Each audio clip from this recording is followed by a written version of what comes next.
On August 15th, 2017, I had the great pleasure of visiting one of my most favorite places in the world, Lake Winnipesaukee, specifically at Weirs Beach in Laconia, New Hampshire. Now, I was invited there to present a very important training session on engaging and equipping millennials in the classroom. But beyond that, perhaps the best part of all was the amazing group of people I was presenting to, the educators of Empire Beauty School. This organization, founded by the king of the beauty industry, is New Hampshire's premier source for cosmetology, aesthetics, and barbering education. It was a joy to share some time with such an amazing team and in such a beautiful place. It's my hope that you enjoy this video and get as much out of it as those who were in attendance. Take a look. Thank you so much, Matt, for that wonderful introduction and the warm welcome. I'm excited to see what I'm going to do now. As a teacher and as a speaker and as a trainer, my goal is to help others to achieve their goals. As a magician, my goal is to help demonstrate how what is perhaps not likely to be possible can become possible. I'm going to show you an example using a handkerchief with a knot tied in the handkerchief. Is it possible for me to get the knot out of the handkerchief without me actually untying it? Well, it is possible. At first glance, it's probably not likely, but if you look at it from another perspective, it can become possible. One person, I did this a couple weeks ago, someone said that if the rule is that I can't untie them, just have someone else do it for me. That's one way. Another person suggested that if I can't untie it, then I could just take some scissors and snip it up. There's more than one way to have a successful outcome. But this is what I have in mind. Because I'm a magician, this is what I would do. I would magish.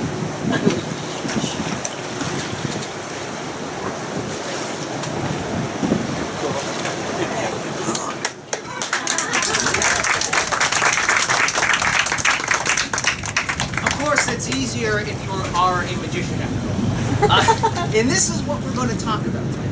We're going to talk about how to engage our students. Just like getting a knot out of a handkerchief, there's more than one way to engage our students in a successful way. As I was preparing for this talk, I was very excited to read on the website about the founder, your dad. And one of the things I loved was how he said that one of his biggest passions in life has always been to see young people succeed in the beauty industry. I love that because it echoed what my own mentor talks to me about when he says that we should seek to be a river and not a reservoir. Now what he means by that, of course, is we should seek to let our passions flow like a river, adding value to others. Now with that in mind, it's my hope that by the end of our time together today, I will have given you folks some tangible ideas, some tangible tools that perhaps you haven't tried before, maybe you've tried before but in a different way, but regardless, giving you ideas to engage and equip your students to go the distance and achieve success. Now the number one thing we're gonna talk about, that I'm gonna give you folks, is inside this box. This is the most important thing we're going to talk about today. Inside this box, it's the number one secret to all the magic in the world. It's the secret to staying engaged, staying focused, staying inspired. But you'll notice it has a combination lock, because we can't open it just yet. To understand what's inside, we have to do a few things first. Will you please guard the box? Grace, is it Grace, right? Right, I met you earlier. Nice to see you, Grace. You're going to guard the box. Make sure no one gets in. Make sure no one gets out. It's kind of strange if someone was inside. There'd be a very small person. Grace, in order to understand what's inside, we're going to do a quick card trick. Do you play cards at all? Do you play cards? That's perfect. It makes it easier. I picked the right person. If I were to ask Grace, if I were to ask her to think of any card, really, if I asked anyone to think of a card, they usually say one of two things. they say either the ace of spades or the queen of hearts. I'm seeing some people shaking their heads like you were thinking of those, right? They're the emotional cards. Ace of spades is the card of death. Queen of hearts, the card of love. Were you thinking of either the emotional cards? That's because you are a rational person. Okay.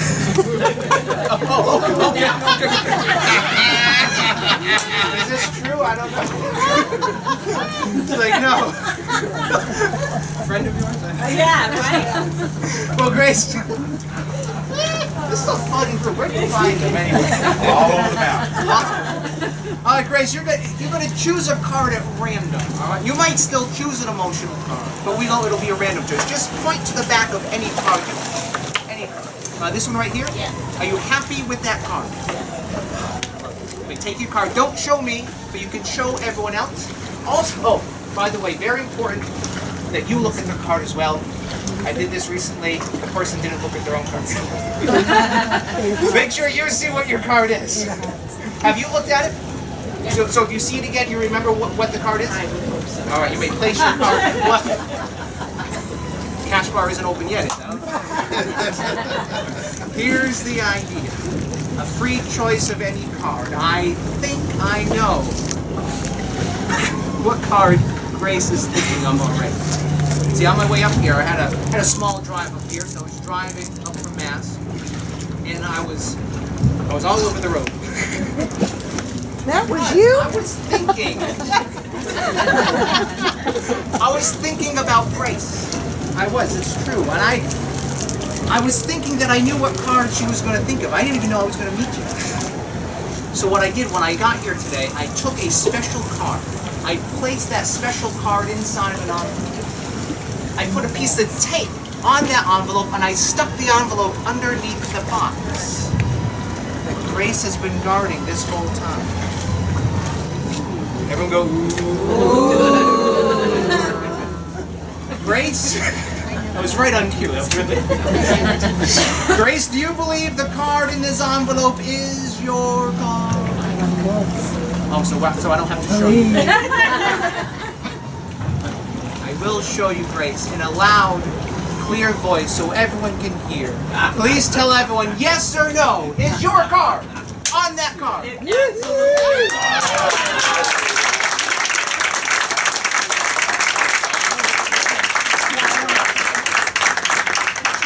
Way to go, Grace. Let's see the card. Oh, yes. Some people around. It was definitely on there, yes. It was definitely on there. No, it's not a case where I said wink, wink, say yes. Yeah. Okay. Some people are demanding to see the card. I will show you the card. Now, the reason I didn't show you everyone the card at first is because all the cards.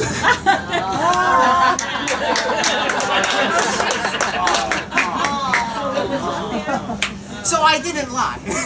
Grace didn't lie. But the reason I start with this demonstration, thank you. Let's give Grace a big.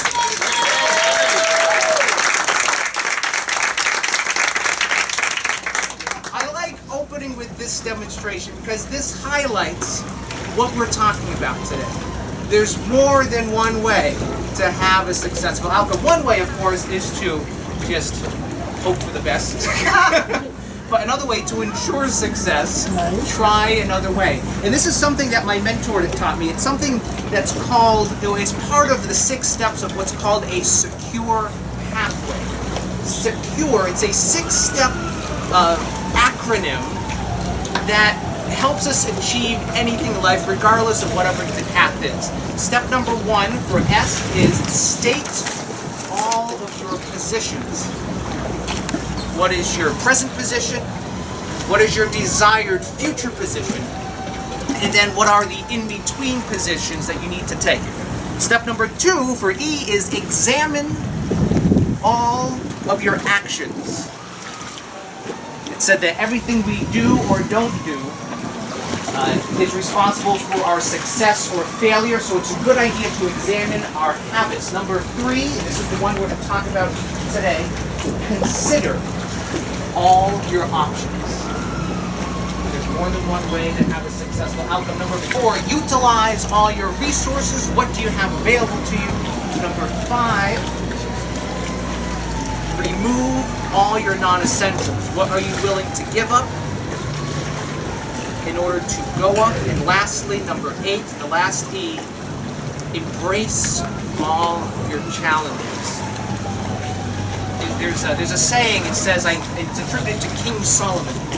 He says that sensible people watch for problems ahead and they work and prepare to meet those obstacles. So the question becomes, are we embracing all of our challenges? Now these are the 6 steps to a secure pathway. And each step is important, but we're going to talk about, we're going to laser focus in on just one as we seek to engage and equip our students for success. It's a good idea to keep all our options in mind. The famous General George Patton once said that successful generals create plans to fit the circumstances. However, they don't try to create or manufacture circumstances to fit their pre-existing plans. Now this is powerful not just for generals, but for educators as well. I would say then that successful educators, they don't seek to manufacture students that have the same upbringing, the same childhood, the same worldview, the attitudes and aptitudes that the prior generations had that fit the more traditional teaching models. However, what we can do is create new plans to face the changing circumstances. There's a famous author, Napoleon Hill. He says that one of the primary reasons that people fail is by failing to change as the circumstances change. And I believe this is true. I've experienced this not just in my professional life, but my personal life as well. Usually in regards to relationships. But it's a good idea to, as circumstances change, to consider other and new options. I'm going to show you a visual example. I recently saw this on a game show. Perhaps you've seen something like this as well. And the question is, how many squares do you see on this board? Any volunteers? 18. All right, so we see, of course, the individual squares, right? Right? 21. 30.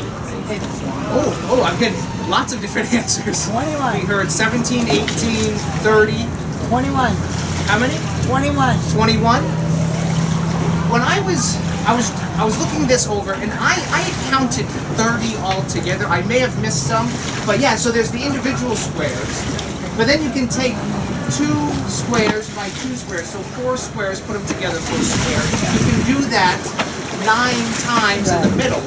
But then you have the 3 by 3 squares, you have 4 of those. Then you have the really big one.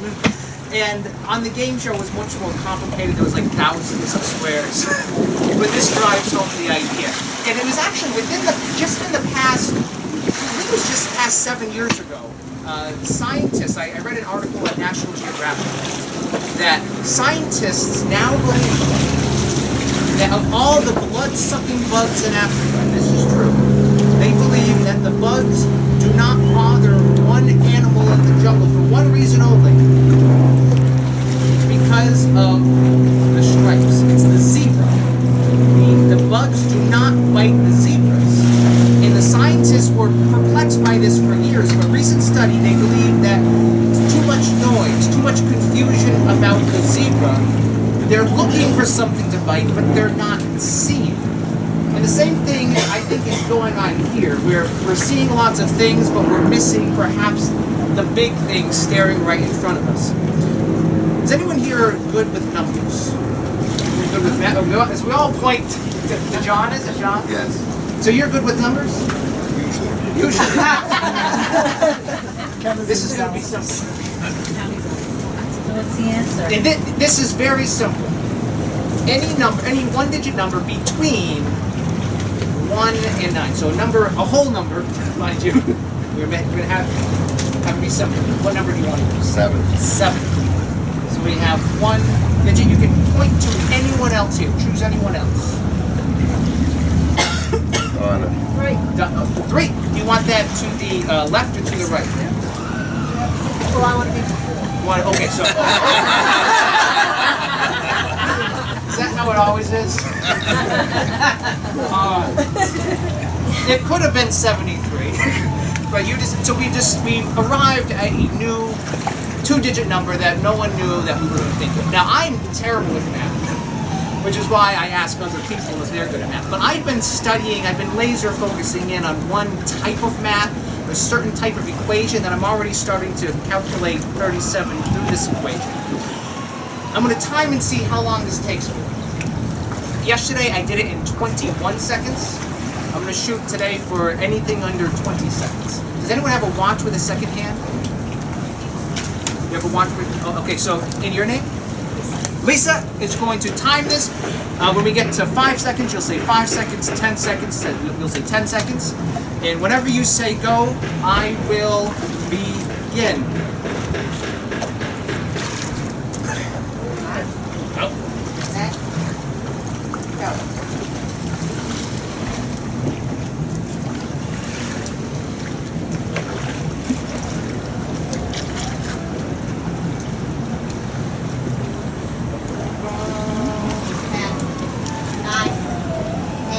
Time. How far did we get? It was I was at 9 seconds? No, 9 seconds. Oh, 19? Oh, I made it. Okay.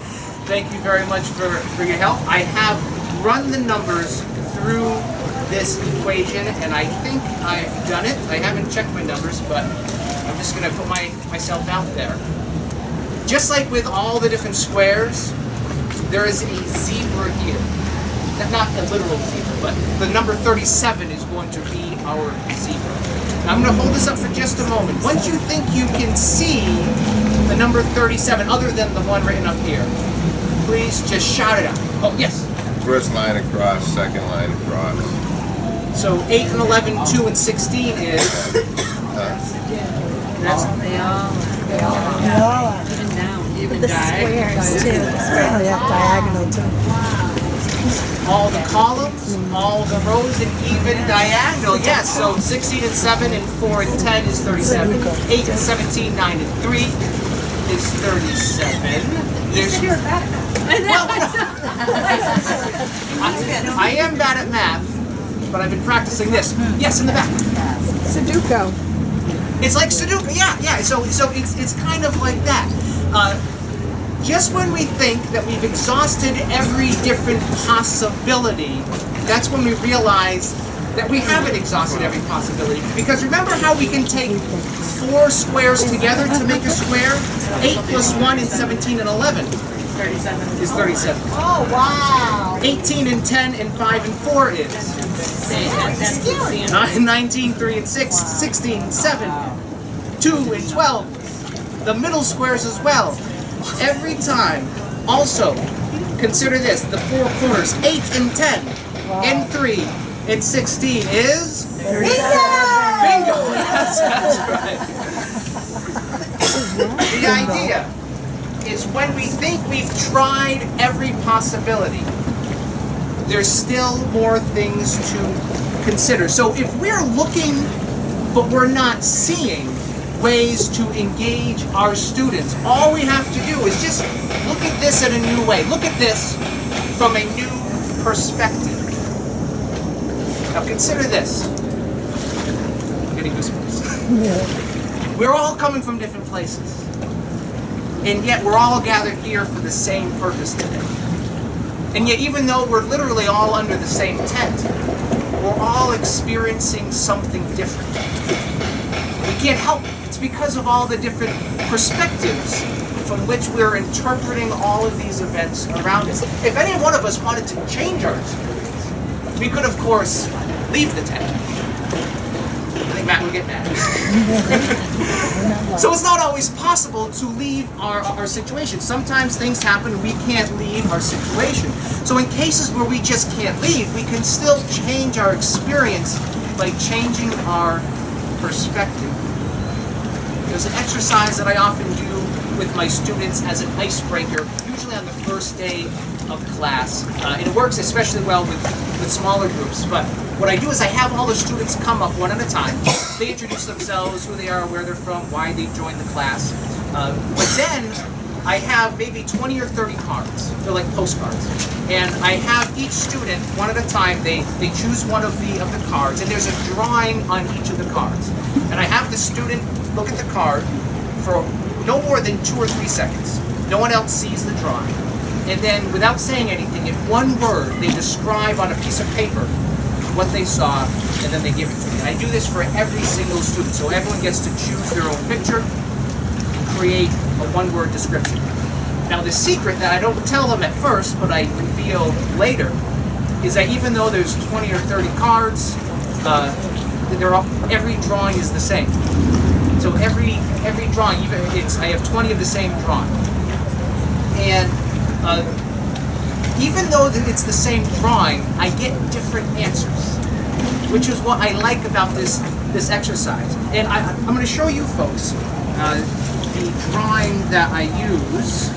I'm going to show you folks, and don't say anything out loud just yet, but just think what your answer would be, and I'll call on a few. All right, so just in one word, think about how you would describe this drawing. 2 and 3. So what did we see? So we saw a duck over here. What's your name? Lisa, our timekeeper. So Lisa saw a duck. Who else saw first instinct, gut instinct? They saw a duck. Who else? Several of us. All right. If you didn't see a duck, what did you see? Yes. A rabbit. A rabbit. Who else first instinct saw a rabbit? Slightly more of us. Who didn't see a duck or a rabbit? Who saw something completely different? Okay, yeah. I thought cute. Oh, cute! Yeah. She loves all animals. I love these outlier answers. Yeah. No, I had one student recently give me the answer yellow. Oh. I think they were describing their emotion. Or maybe the duck. Or maybe the color of the duck, right? Because if you don't, I was looking for ways to describe a rabbit. I didn't see a duck. Oh, okay, yeah. So I So, was thinking like, right? So if you hold it this way, I didn't see that. oh my hold it god. like this, Nice. Bill. So depending on your perspective, But no matter which way you saw I've gotten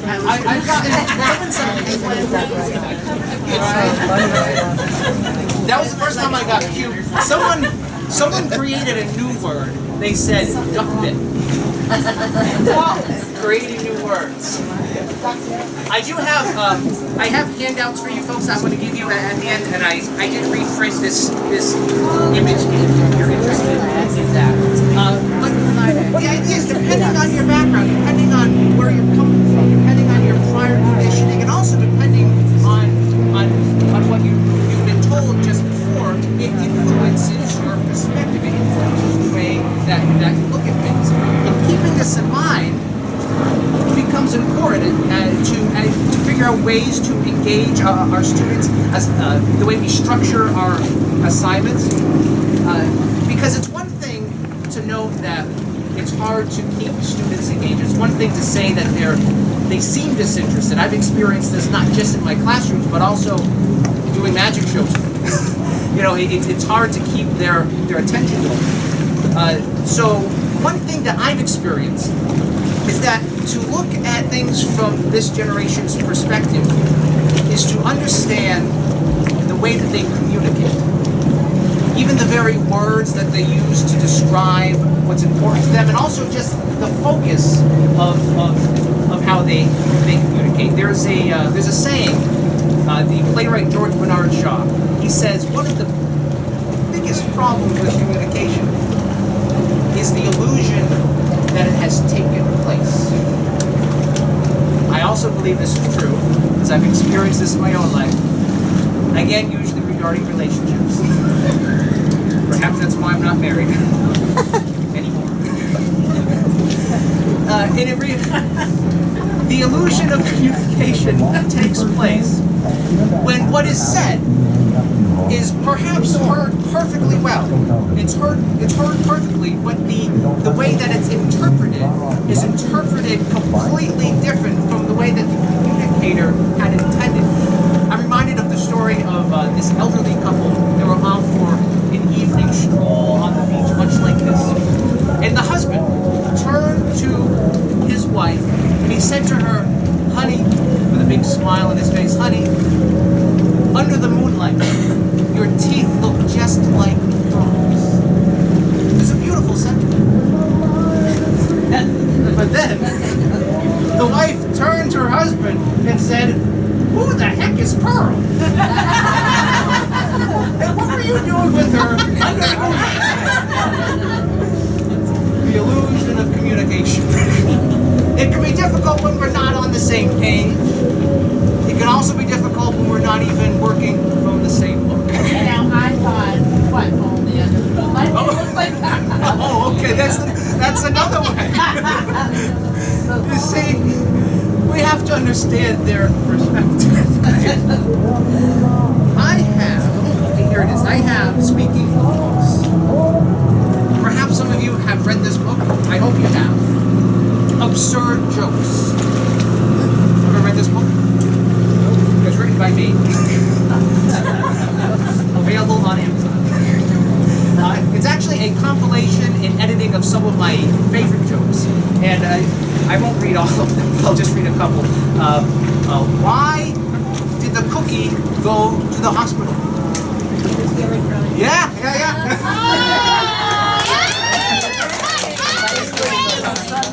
Absurd. Have you read this book? You have read this book. I have like 5 people who bought this.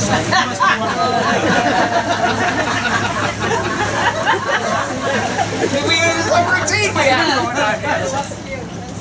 All right, last one. Is there a hole in your shoe? I hope so. Otherwise, how would you get your foot in? Absurd jokes. Here's what we're going to do. Let's see. I have people looking away from me. Let's see over here. What's your name? Teresa? All right, Teresa, have you read this book? Oh, you should. Teresa is going to choose a page from the book. Whatever page you choose is the page that we're going to use. Don't worry, I'm not going to ask you to read a joke. But you will use some information from the book. So if you stop me way up here, you get a page up there. So anywhere you like. So just say stop. Right? Are you happy with this page? Do you want to change your mind? So you're happy here. All right, bookmark goes in. You're going to look at one word on this page. You'll look at the first word. Now, important to note, every page at the very top, it says absurd jokes. Don't look at the word absurd. Otherwise, I'll know what word it is. So look at the first word of the actual text. All right, so I'm going to show you. I'm not going to show anyone else. Just take a look at the first word on the page. Don't tell me what it is. Can you see? Can you see it? So if I ask you later, you'll be able to tell us? So I can take the bookmark out? That's what I need to know. Teresa, you may hold on to the book. Here's what's going to happen. Let me come up here so everyone can see what I'm doing. I don't want you to think I'm going to cheat. I will cheat. I just don't want you to think that I will. It is an illusion. Inside my pocket, I have a piece of paper with a word written on it. Would it be amazing if the piece of paper had your word written on it? Would that be amazing? Yep. Yes. All right. I'm going to put my hands on the paper. As soon as Teresa says her word, I'm going to take the piece of paper out, open it up, and show everyone. Please tell everyone your word. Thought.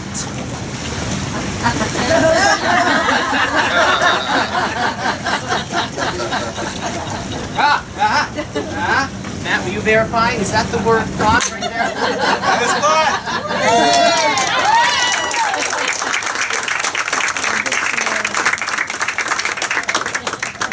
Thank you very much. Now I know what you might be saying. You might be saying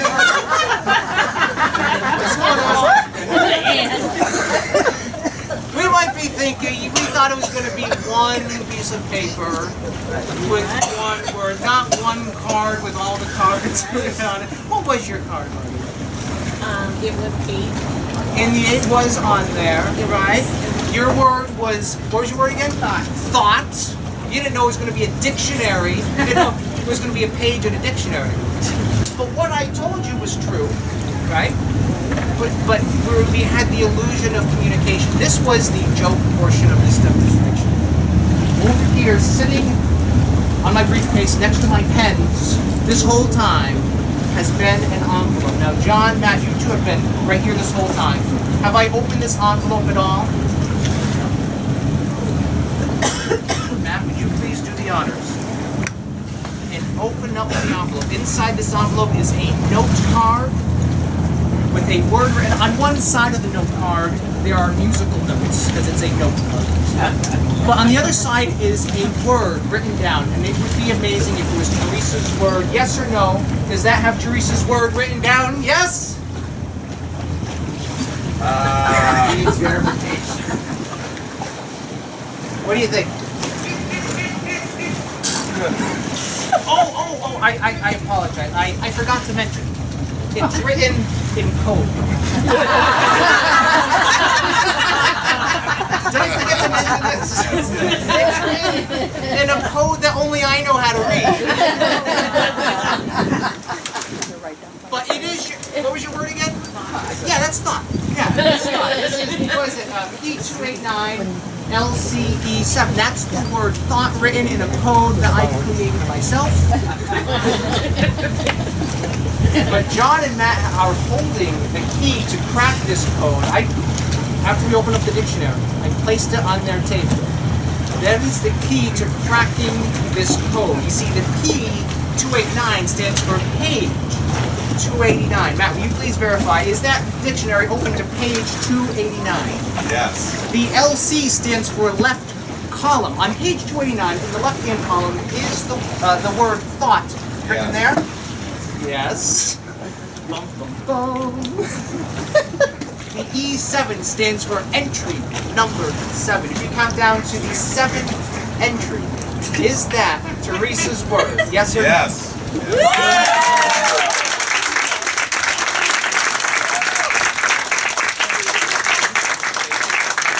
And a big hand for Teresa. Thank you so very much.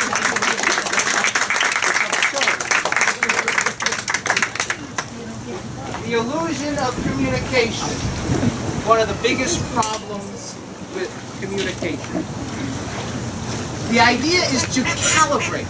Words have different meanings, right? We say one thing, our students understand something completely different. When we calibrate, when we take the time to understand what exactly we mean when we say X, Y, and Z, the results can be magical. And I would like to invite your resident magician. I don't know if you know this, but you have a magician among you.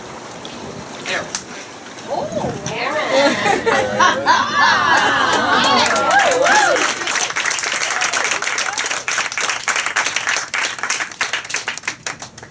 Aaron is quite an accomplished magician. I'm going to show you the magic that he can do using, let's use a mug. We'll use my note cards.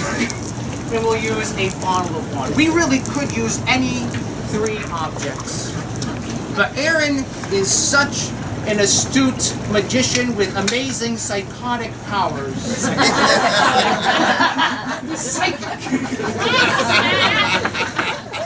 Psychic powers. That if he were to leave the tent and face the bar, and we had someone here just point to any of these objects, even though he's not looking, even though no one's going to tell him, he can divine what we're thinking of. So Aaron, will you please go? You don't have to go all the way to the bar, but just leave the tent. Stay within earshot. Bye, Aaron. Let's see. Let's have, and your name? Pam? Pam, will you join us up here, please, Pam? Pam is, oh yeah, give her a hand. You have a very important job. Now, Aaron's not looking, right? Yeah. He's looking away. Just point to any of the 3 objects. Make sure everyone can see what it is. Did everyone see that? Yep. All right, take your hand away. You may sit down as well. I don't want him to know what's going on. Good, you're good. Aaron, all right. Let's see if we can get Duck call. Real ducks. Don't give him any clue. Is that a duck or a rabbit duck?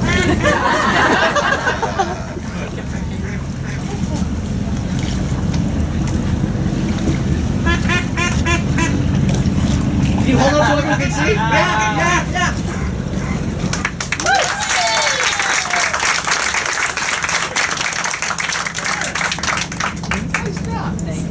He must be psychic. Now what's going on here? Does Aaron really have psychic powers? No, he probably doesn't. But there's a far easier way to do this demonstration. It comes about by understanding the new vocabulary. It comes about by understanding the new meanings behind established concepts. See, each of these three objects, we know them as note cards, a bottle of water, and a mug. But the new meaning for them is, all right, come on back, oh, excuse me, come on back, and ready. So each object has a new meaning. So we chose the mug, so I called Aaron back by saying, all right. Now if Pam had chosen the bottle of water, I would have said, come on back. And he would know immediately that you were thinking of the bottle of water. If you chose the notes, I would say, ready, and then he would come back to know which object it was chosen. By taking the time and understanding the new meaning, the results can be very magical. One more big hand for Aaron. That was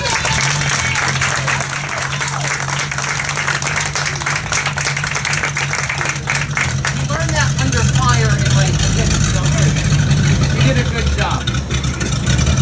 And this is what it means. There's a saying in business that the most important language is the language of the customer. The customer speaks Chinese, you better not speak Swahili. So if this is true, and I believe it is, then the most important language in our classroom is the language of... There was a Gallup study talking about motorboats. There was a Gallup study published in 2016 that reveals this change in language, a shift in focus of how this generation understands and describes the world around them. Millennials, in general, do not think in terms of paychecks, but they think in terms of purpose. They don't think in terms of satisfaction, but they do think in terms of development. They don't respond well to a teacher or a boss, but they do respond well to a coach or a mentor. They don't get much out of an annual review, but they do get a lot out of continuing the ongoing conversations. And lastly, they like to focus on their strengths. They don't like to focus on their weaknesses. They don't like to focus on what they don't do well, but they do like to focus on their strengths, things that they already do well. There's a psychology professor working out of Dalton State College, Dr. Christy Price, and she's done extensive research on how to engage students in the classroom. And she has what she calls the 5 R's. And it's her belief that understanding and utilizing these things will help students to bridge the gap between the train tracks. It will bridge the gap between expectations and outcome. It'll bridge the gap between what educators think they're teaching but what students are actually learning. I'll go over all 5 of them. I'll go over the 5 of them quickly and then I'll break them down. Research-based methods, relevance, rationale, relaxed, and rapport. Those are the 5. I'll go over them again. Research-based methods, which says to offer a variety of learning methods. Number 2 is relevance. Demonstrate the connection between the learning material and current events and the culture around them. Number 3 is rationale. rationale. Millennials are more likely to follow through if they're given the reasoning behind an assignment. So this idea is to make clear the reason why an assignment is important. Number 4 is relaxed. Foster a less formal and less constrictive learning environment. And lastly, number 5 is rapport. Millennials desire a strong connection with their educators. So the idea is to work towards fostering connections early with your students. So those are the 5 R's. For our purposes today, I've narrowed them down, sort of boiled them down to the lowest common denominator. Just 3 things. And I call these my magic words. The magic words are purpose, connection, and flexibility. PCF. Everyone say it with me? PCF. That's right. Purpose, connection, and flexibility. We're going to talk about each one of these 3 things separately. However, it's important to remember that they're all interrelated. So when we're talking about purpose, we're going to move very quickly into connection. When we're talking about connection, well, we can't talk about connection without talking about purpose. And when we move on to flexibility, well, that's just standing on the shoulders of purpose and connection. So we're going to try something together. To start off with our first magic word. You can all play along with this. Everyone close your eyes. Don't worry, I'm not going to go into it. And we're all going to go back to our childhood. We're going to all go back. So maybe we're 5, 6, 7, 8 years old, however old you were. And you're going to go back and you're going to remember. You're going to bring to the forefront of your mind your childhood dream. This is the thing that you wanted most in life. This is the thing. Maybe it's something you wanted to do, someone you wanted to be. Maybe it was a place you wanted to go, something you wanted to have. Whatever the case may be, hold this memory in your mind. Remember what it felt like. Take a big deep breath in. Big breath out. Ready for a nap. Open your eyes. I have 5 markers. And I also need 5 participants for this next demonstration. Coincidence? I have 4 markers. I need 4 participants. We're changing it up on the fly. Let's see. Let's go.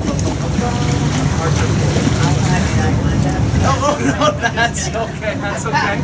Over here, marker for you. That's right. Engage as many people here. Over here, one for you. Good to see you. Good to see you. And we're all smiling at this table. Let's go over here. Oh no, this one's got reasonable accommodation. Oh, okay. Okay, I'll give it to you. You're welcome. Everybody take note. We get by with a little help from our friends. If you have a marker, and thank you for volunteering. If you have a marker, please join us at the front of the tent. Give them a nice big.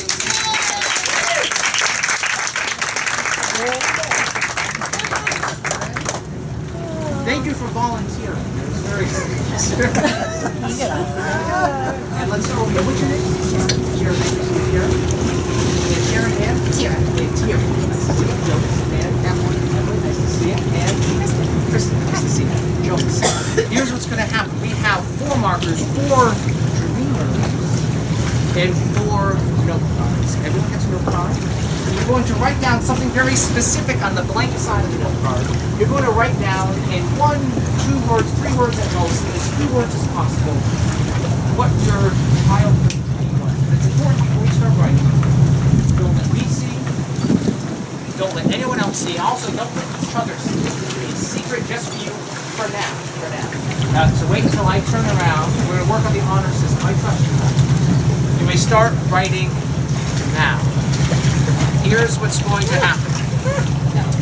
I am going to try and figure out, along with all of you, you all can play along with this too. We have to figure out whose dream belongs to which person. There are 3 ways to do this. The first way, of course, the most easiest way, is to just ask them, what was your dream? That's the easy way, but not the interesting way. Another way is to look at the handwriting. It's not that different personalities, different generations, different genders have different kind of writing. But again, I've only just met you, so that would be a way to also differentiate. The third way is by looking at the eyes. That's the way we're going to do it. Did everyone finish writing? All right. If you finish writing, please pass the note cards down to this side. Who's on this side again? Kristen. Kristen. So pass all the note cards down to Kristen, and markers down to this side. Who's on that side? Sharon. All right. So Kristen and Sharon. Once Kristen has the note cards, give them a little mix. Sort of mix them up so you don't even know whose note card, whose dream goes with who. Once that's done, I'm going to turn around. Can I turn around? Yes. All right. Well, I'll take those for my next presentation in December. Because this is slow. Here's what's going to happen. Kristen, you're going to act as my family. I'm going to ask for a card one at a time. I'm going to show everyone the dream. I'm going to go to each one of you. I'm going to ask you if it's your dream. Now here's the thing. Even if it's not your dream, you're going to say the same word. You have the same lines. This is going to be so easy. You have the same lines every time. Your line will be, oh, that is so me. Even if it's not your dream. You're the wrong person. Maybe that's a trick.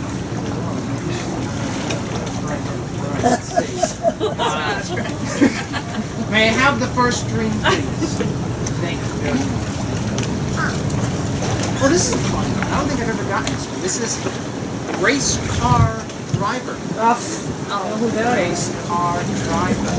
I've never had this one. Now, as I said, you are all going to get to play along. This will be much easier for you folks because you at least know of each other. You've been to events like this in the past. I've only just met you. So it could be any one of you. Let's start over here. Remember, you're going to lie to me, but only tell the truth once.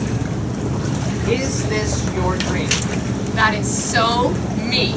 The hands and everything. You're either telling the truth or you're a ruthless liar. I don't know what's going on. All right. Is this your dream? Not good accuracy. That is so me. That is so many. You're right. It's not convincing. Or maybe it's part of the act. I don't know. Can't read it yet. All right. Is this your dream? They see with the smile. Yeah.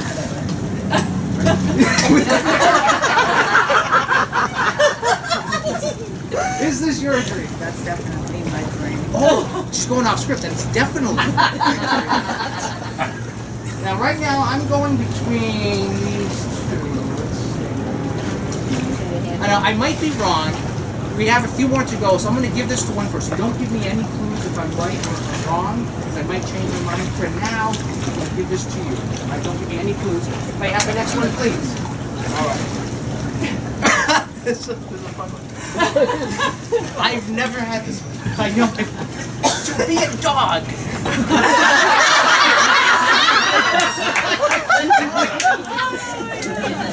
This person, their undying wish is to be a dog.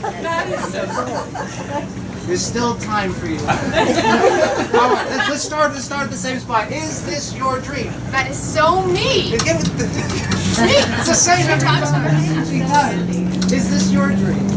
That is so me. That is so. There was slightly less hesitation this time. This might mean she's trying to throw me off, or because it was different. Maybe that's.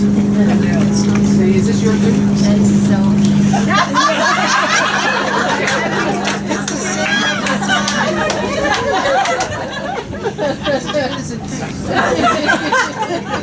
Is this your dream? That is so me. So. Oh, as I throw it on the ground. Okay, this is, I'm leaning, I think, again, don't give me any clues if I'm wrong. I think this is yours. I might change my mind. May I have the next one, please? She doesn't want to be the Oh, this is a good one. This is a good one. This person's dream is to be an artist. This is an artsy person, right? Who's the artist? So let's just ask, is this your dream? That is so me. No hands. Changing it up. You might be hurt. Is this your dream? That is so me. Same way you did the moment ago. Is this your dream?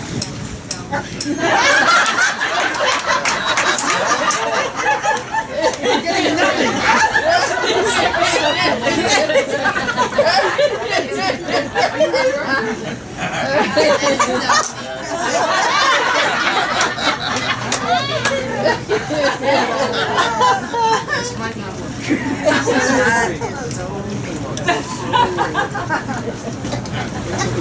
I kind of want to switch this up a little bit because I think now I think I might have to do that. I'm going to give this one to you. I'm going to take this one back now. Hang on to that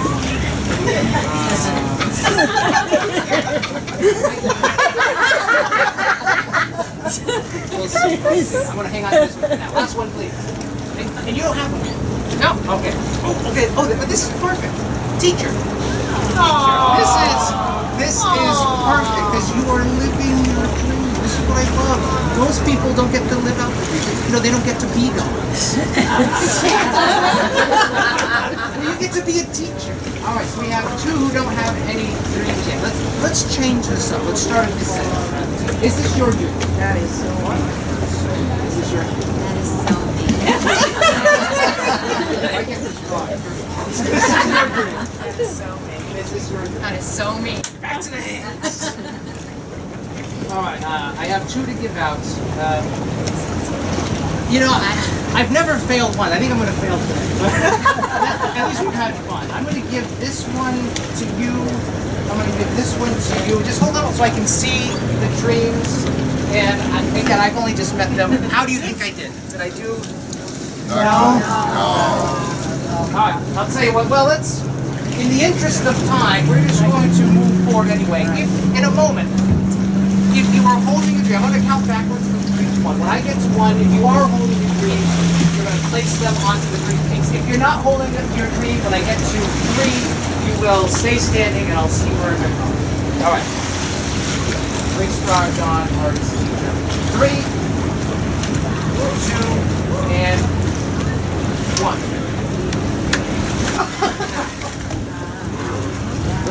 Let's give a nice big hand.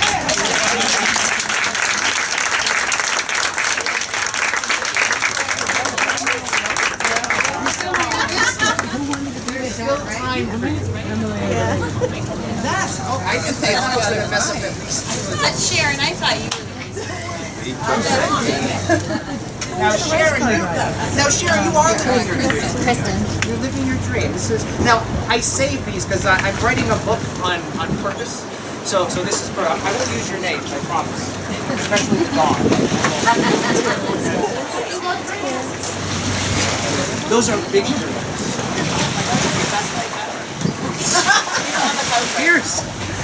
Here's the idea. Understanding that this generation has so much focus on their purpose. They don't get the job so much to work on their paycheck. They don't get a job so much to for a career. But they're looking for something that's worthwhile to their purpose. The magic word is purpose. There was that same Gallup study. 55% of millennials say that they don't feel engaged. And that's more than half. So they themselves say that they don't feel engaged. So what we have to seek to do is find ways to appeal to their purpose. Find ways to make the work that we were doing in the classroom, in the skills that they're learning, find ways to that appeals to their greater purpose. Because it might not be the outer purpose of learning the trade. Maybe it's for something greater. Maybe they're just looking for who knows what it is. There's so many different reasons that someone might get into a particular field. We have to find ways to connect in an obvious or even a subtle way. The author Neil Donald Walsh talks about this same idea. when he says his famous quote, "We are human beings, not human doings."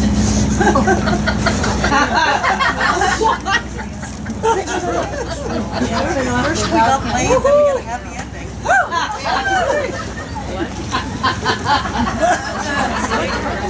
Isn't this fun? What kind of place is this? A real happy one. It's not what we're doing, Is it on my head? but it's No. who we are and who we want to be. So with that in mind, we can't just appeal to what our students are doing. We have to appeal again to who they want to be and what they want to develop. So the question becomes not just how do we get our students to succeed, the question becomes how do we help them to grow and develop? That's a much more specific question. Instead, how do we get them to pay attention? How do we get them to come every day? How do we get them to graduate?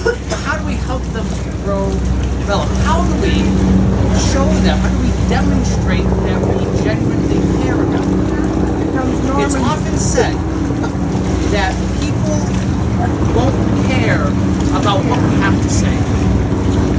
They won't care about what we know until we show them that we care. And caring is a call to action. And caring, that it's a call to shift our focus from inward focus to outward focus. A shift from our preconceived plans to a shift to where our students are.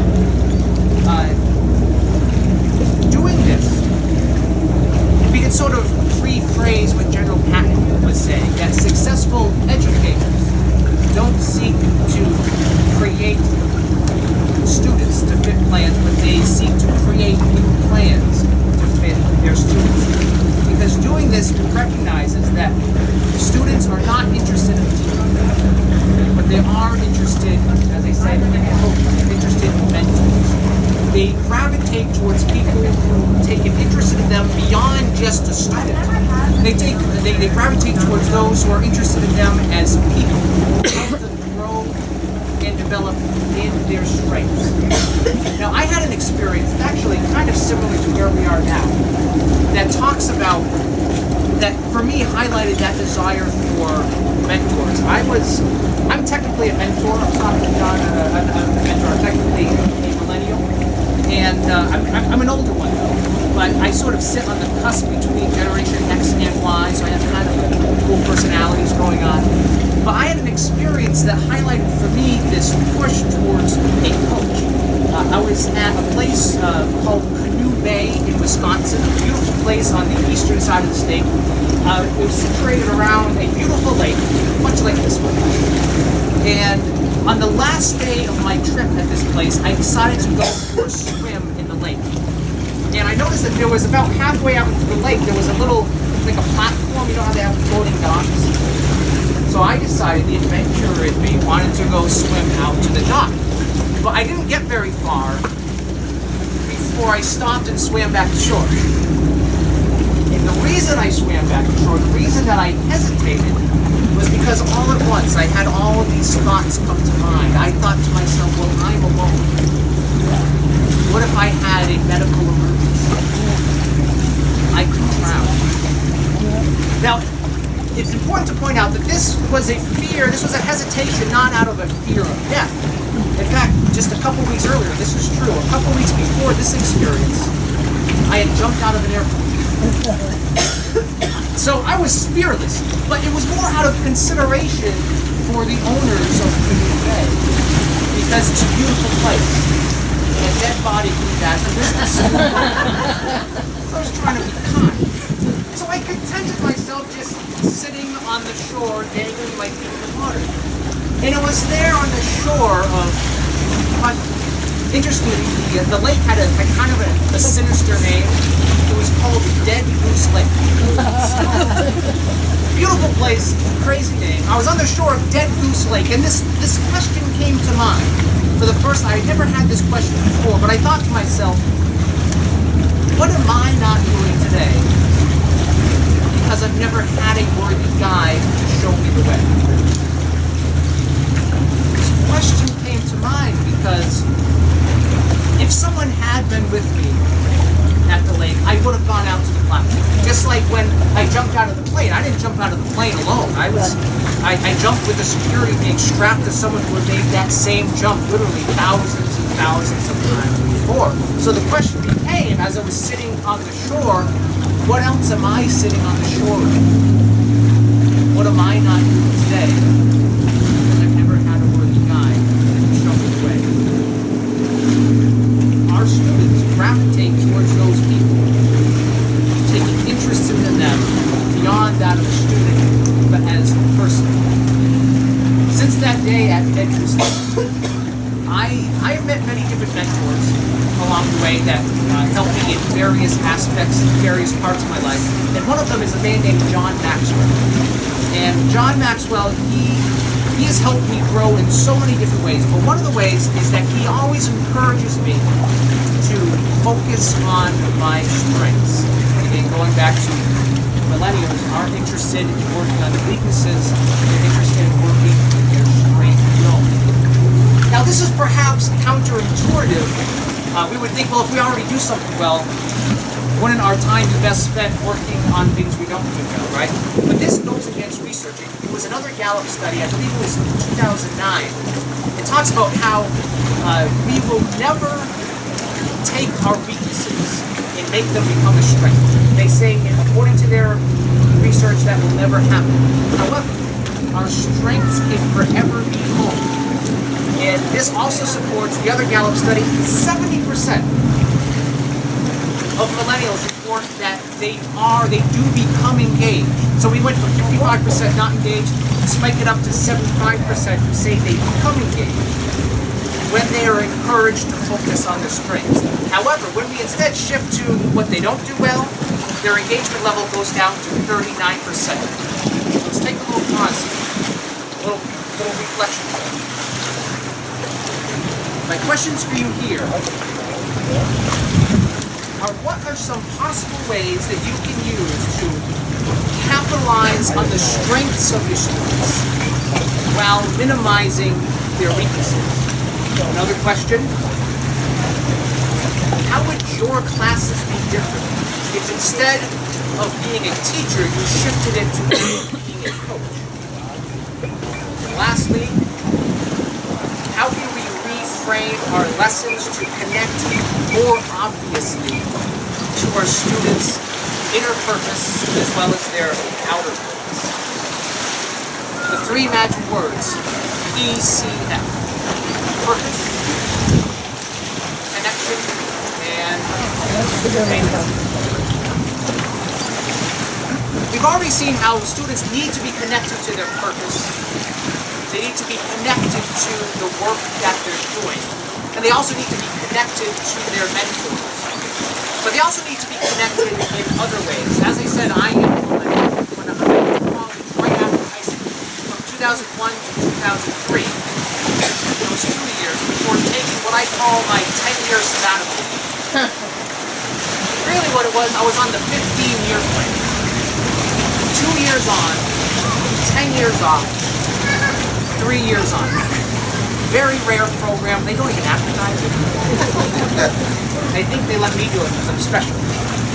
But when I went back to school after all this time off, I was amazed to see how just in that 10-year period, the teaching styles had changed. The way that the classrooms were structured so much differently. Every class, now, even though they have traditional on-campus classes, almost every class has an online component. And yet, even though they have to do the work online, they're still expected to be in the classroom. The traditional lecture format has been replaced by audio clips, video clips, online tutorials that they interact with outside of the classroom, and then you come into the classroom to do other activities. And one of my professors during this time was a man named Dr. James Gubbins, who was the head of the Interdisciplinary Studies Department. I have a hard time saying it. I can't say it 5 times fast. And I had him for 2 classes my first semester back. And one of the things that he said really stuck with me. He said that because we largely work online, whether it's participating in online discussion boards, commenting on other students' work, submitting work online, because we do so much work online, we have to have a logical reason. We have to have a good reason to make students come to class every day, especially computer schools. I mean, in Salem State, where I was on campus and housing, but also largely computer schools. So in schools where students have to travel, we have to have a good reason to do so.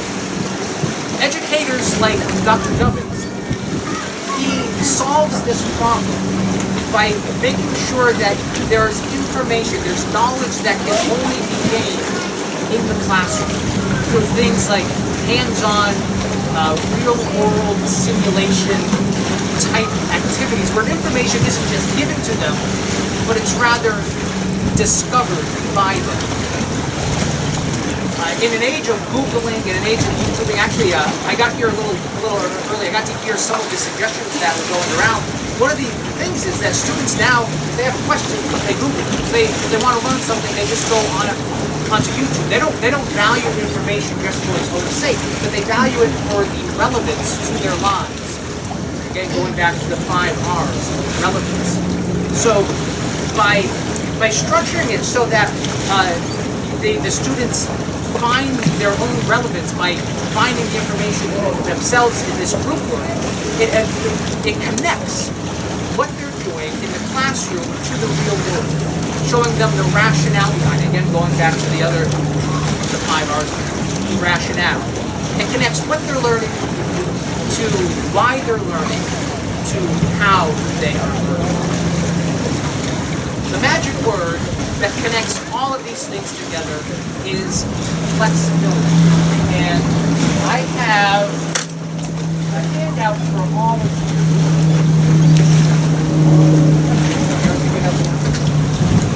We have our resident magician. He's going to give you, there are groups of 6, so this copy is a half copy. I'm going to give you folks a little handout that has 5 suggestions that we're going to talk about to be flexible with our teaching approaches in the classroom. And on this packet is a bunch of suggestions, but another one is a worksheet that just has a bunch of numbers on it. We're going to get to the numbers in a moment. But these 5 suggestions cater to the 5 R's, but they also connect to our ECF, our 3 magic words. And these suggestions will be ones that you can swipe and deploy to translate into your own classroom. The first suggestion is what's called spectrum of learning strategies. The suggestion here is using a spectrum of learning strategies caters to our students' visual, auditory, and kinesthetic needs. Various students, even amongst generations, even amongst the genders, they learn in different ways. So by varying the different types of learning, you're able to cater to everyone's needs. Again, going back to Dr. Christy Price's research, she says that this is a culture that has been inundated with multimedia from birth. So they are huge multitaskers. By catering to using technology in the classroom, technology is almost an extension of their body in a lot of ways. I mean, students, if they don't have their phone with them, they're going to have a panic attack. So it's a good idea to find ways to utilize this technology in the classroom, but it's also not just catering to how they learn, but also it caters to the varying different types of attention spans.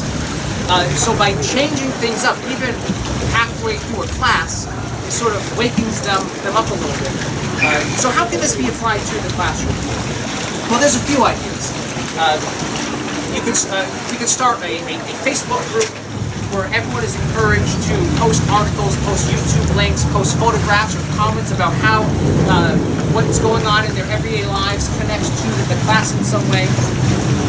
You can have part of their assignment be to create like a hashtag to use on Instagram, to use on Twitter, to use in the class with students.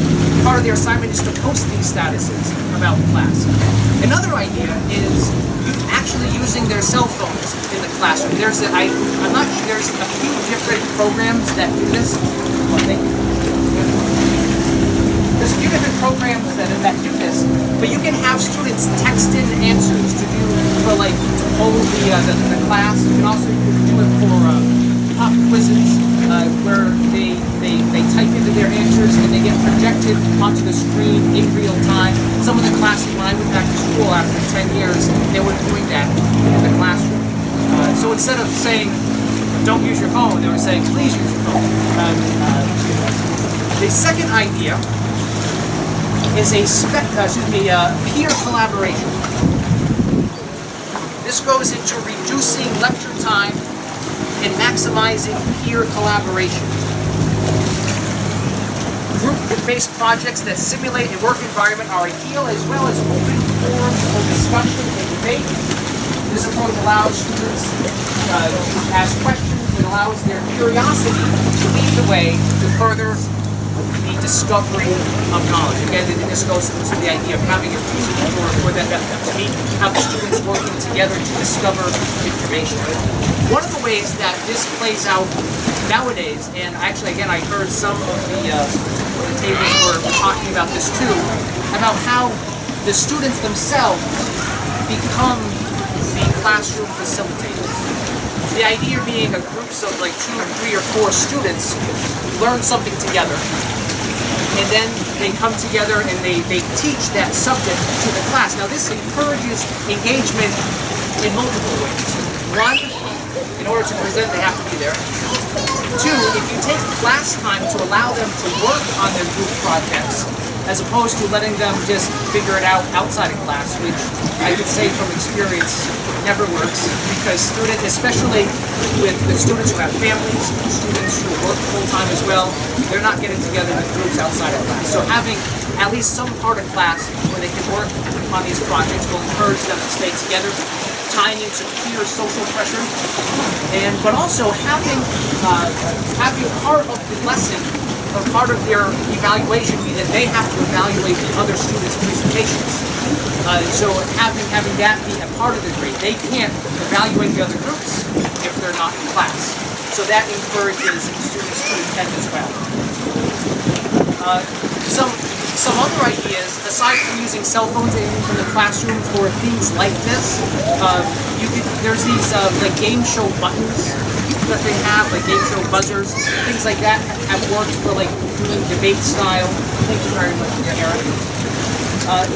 So the idea is having these sort of projects that encourages people to attend, but also encourages them to use different technologies. Number 3, relaxed environment. This goes back to one of the 5 R's. Create a relaxed environment for your students. Today's students work well with minimum pressure. It's almost counterintuitive because we're trying to create a real-world simulation-style environment where there's pressures all the time. However, generally, try and allowing more freedom for personal expression and creativity when completing their assignments. The research suggests that flexibility here is crucial because it signals trust and it shows an increased accountability and long-term engagement. One of the ways that this plays out in a lot of classes now is that teachers give assignments. Let's say they give 10 assignments. They say you have to complete, these are assignments that you have to do, but you're only responsible for 7. So this allows for some flexibility. So they're given these assignments, but especially again going back to students who work full time, students who have families that are responsible for them, that allows them to choose what assignments to do based on their schedule. One of the other ideas on top of this is that they also have the option to complete all the assignments if they want to. I was one of those students, I would do all the assignments just because I wanted to make sure I did my best. It would just take like the top 7 grades. Number 4 is my favorite. This is service learning. This is one that I think it's under deployed in classrooms. The idea is to offer service learning opportunities. There was a lot of classes now, as part of their grade, they have to go to community centers. They have to go to churches, homeless shelters, schools, and they provide a service of some kind as part of their grade to the community. Now, what's great about this is this not only creates literally a real world environment, but it can also be a transformation experience, not just for the student, but also for the people that they are served. Now, you folks would know better than I about the rules and regulations about these sort of things. I'm not sure, but if there is some way that you could have the students spend an afternoon providing service at a school or at a church, homeless shelter, something. According to it was a 2009 study by the Society for the Teaching of Psychology, they say that when paired with structured reflection in classroom discussion of student experiences, service learning can improve a student's academics, personal, social, and citizen skills. I absolutely love doing this one. I wish more of my own teachers had created more environments like that. Another idea, number 5, is frequent feedback. Again, going back to what we were saying in the 5R, students require frequent and consistent feedback. The way that they communicate nowadays, Twitter, Instagram, Skype, texting, Messenger, it's all in real time, it's all continuous, and it's all happening right now as we speak. I'm sure I'm getting messages from my friends right now. That's just how it changes their expectations on how they are given feedback. It's expected to be immediate, so things like midterms, things like quarterly assessments, they're not as effective. I can attest to that. If I was in a class and a teacher waited until midterm to tell me if I'm on the right track, I was like, I'm wasting all these weeks and months of work. I don't know if I'm doing well or not. So, following up early, but this also not only ties into giving frequent feedback, but also it encourages that personal connection that students are relying on as well. So it ties into their need for frequent feedback and also having that connection. Again, it all ties together. Now those are the 5 suggestions that I put in the notes. I do have one more that I'm going to give you folks. This is one that I wasn't going to put it in, but it was helpful when I went to school. This was back in 2001 and 2003. Initially, when I was in college, I studied music. I was going to become a music teacher. And one of my favorite classes was music curriculum, instruction, and design. Very fancy name for learning how to create assignments and so forth. And one of the things that was part of this class, a huge part, was to teach the students in the classroom how to defend the program, how to defend a music program to, like a school, defending the value of the music program to the principal in case they're going to cut funding. It's unfortunate, but that's part of today's world, and cutting things like drugs. But even beyond defending the value to the school committee, also defending the value for learning these types of things to even your own family, to your own friends. Finding ways to make part of the class, giving the students the tools to explain why this is important, not just to them, but to society as a whole. Finding ways to make that part of their assignment will make, again, tying into their purpose so much more meaningful, because it's easier to continue going to class, it's easier to finish an entire program if they have the support from their family and friends. And some of them probably don't. So I think that's a good idea. That's not, I think that's a good one to write down. Now, we all have a sheet with numbers on it. You actually have, as part of the handout, the last sheet has a 1 page of all the numbers. You also have a single sheet that has 2 sides. We're going to use the single sheet that has the numbers on both sides for this last exercise. And I reprinted it in the notes just so in case you want to copy this and use it in your own classroom as well. Where's our timekeeper? Lisa, Bradley? I'm going to have you act as our timekeeper. we're going to have 60 seconds. Actually, you know what? 30 seconds. We're going to have 30 seconds. I'm gonna double down on this. You have 30 seconds.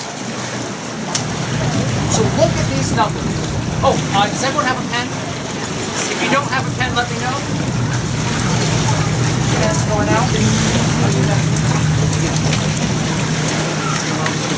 You're gonna have 30 seconds to look over these numbers.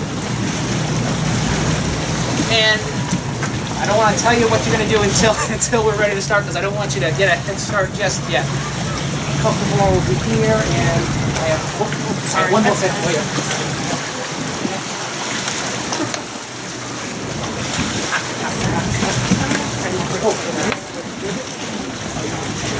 You're very welcome. All right, everyone has a paper? Everyone has a pen. All right, this is your assignment should you choose to accept it. You're going to circle these numbers in order from 1 to, is there 75, 88? 88. You're going to circle them in order from 1 to 88. Get as many as you can in 30 seconds. Lisa's going to start the clock. Go!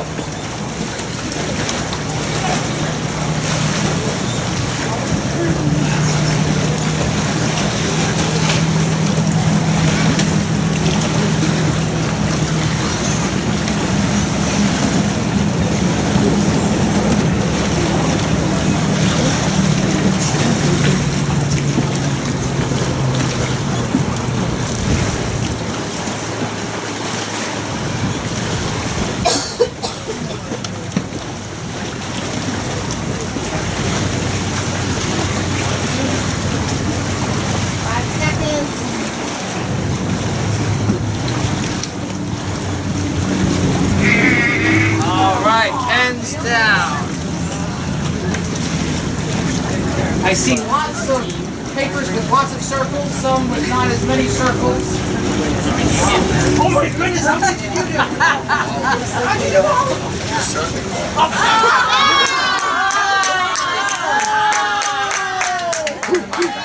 There's more than one way to have a successful outcome. For those of you who didn't cheat, how many of you were able to circle 40 numbers? Alright, how about 30 numbers? Any 30? Okay, a couple. How about 25 or more? Alright, how many of you could circle 20 or more? Okay, how about 15? 15, okay, so that seems to be, how about 10? How many of you got 10? Alright. 5 or more? How many got 0? How many got 0? Okay, so we were able, it seems like around 15 was about the average that you could do in 30 seconds. Now when I did this for the first time, I think I probably got something like 15. That was about where I was as well, give or take some. I'm going to show you the process that makes this a lot easier. And it's easier to do this assignment when we know the procedure, when we know the sort of the process, the equation that you can use. If you take your sheet, you'll notice that it's divided up into sort of like quadrants. Number 1 is going to be in the upper left-hand quadrant. Number 2 will be in the upper right-hand quadrant. The 4th number will be in the lower right-hand quadrant. The 4th one will be in the lower left, and it just keeps going in that circle. It keeps going round and round. So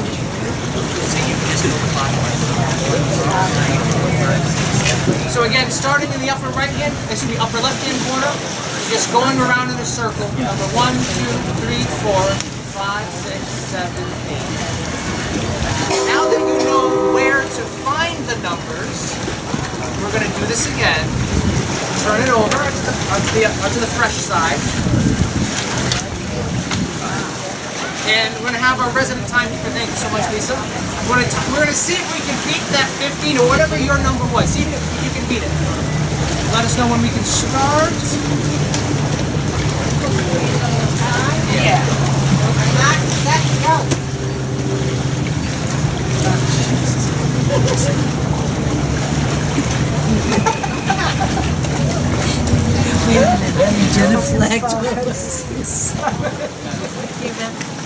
No, I totally missed the barber. Recognize an excuse. Alright.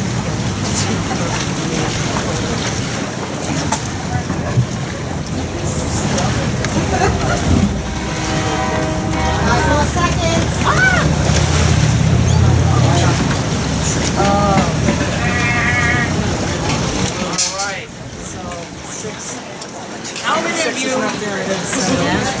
were able to beat your last record? Alright.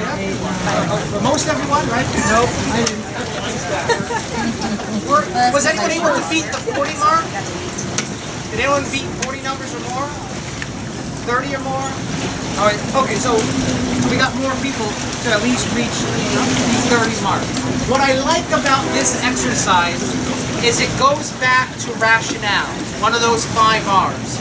Because a lot of times students, they're like, well, why do I have to do it this way? Why? They need to know why. What I like about this is it demonstrates in a tangible way that if there's a reason why we're doing procedures in a certain way. And if you follow the sequence, you'll be able to do it. You'll be able to not only complete the assignment, not only learn the thing, but you'll also be able to do it in a more efficient way. So again, that is reprinted on the back of your notes, so you can use that if you're interested in your classroom. Now, before we go, oh yeah, we've had this box on this table. I'm getting used to this because I know what's inside. Grace has been guarding this box. Did anyone get inside? Did anyone try and get inside? Lisa tried.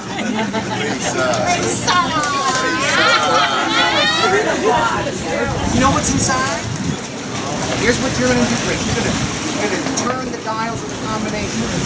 I'm going to tell you the numbers. I'm going to tell you them, and then you're going to unlatch it, but you're not going to open it. All right? The numbers are 5, 2, 1. 5, 2, 1. That stands for May 21st, the day I finally graduated from college.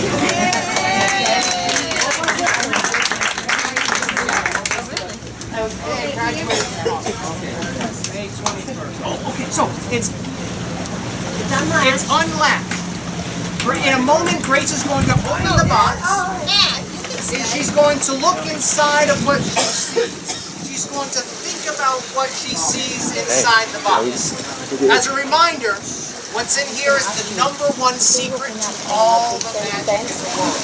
The secret to staying energized, staying focused, staying inspired. But there's a warning. enjoy it, yeah.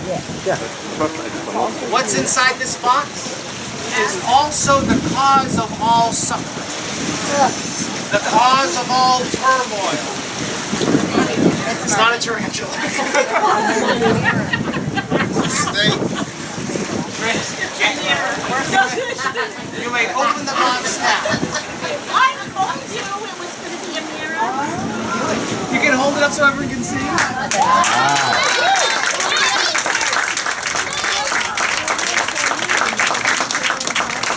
Because Grace is the #1 secret to all the mysteries. But here's the takeaway. You are the #1 secret to keeping your students engaged. You are the #1 secret to equipping your students for success. It's my hope that today you've been given something. You've been given a new perspective, perhaps, to have new tools to utilize in some new way in the classroom to help your students achieve success. Now, the secret, by the way, the secret here is to just start. Start with one thing. Start with where you are and start making these positive changes. This is easier said than done, which is why there's one last item inside the box. You can take it out.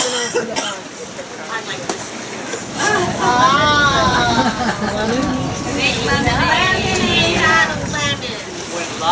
gives us lemons. Don't get a new life. I have 2 of these in my office and a mirror. Oh, really? I couldn't have picked a more perfect person. I know. It's a But lot Grace, better. amazing. The lemon, there's something more here about the lemon. The lemon is whatever we'd rather not face. The lemon is whatever perhaps is holding us back. But this is the deepest secret that nobody knows. This is the wonder that's keeping the stars apart.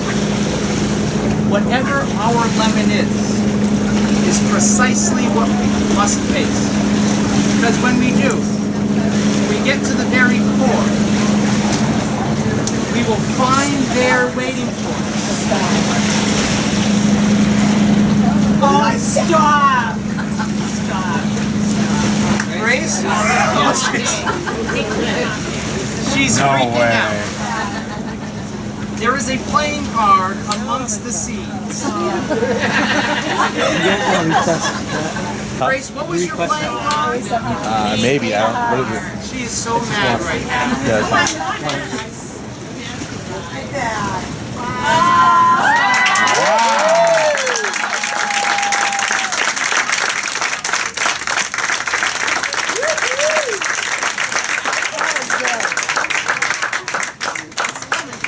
And that's for you.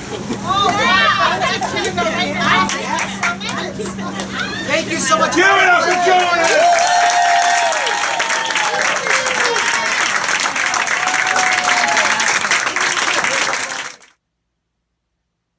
Oh, hi. I hope you enjoyed that video. Until next time, stay positive.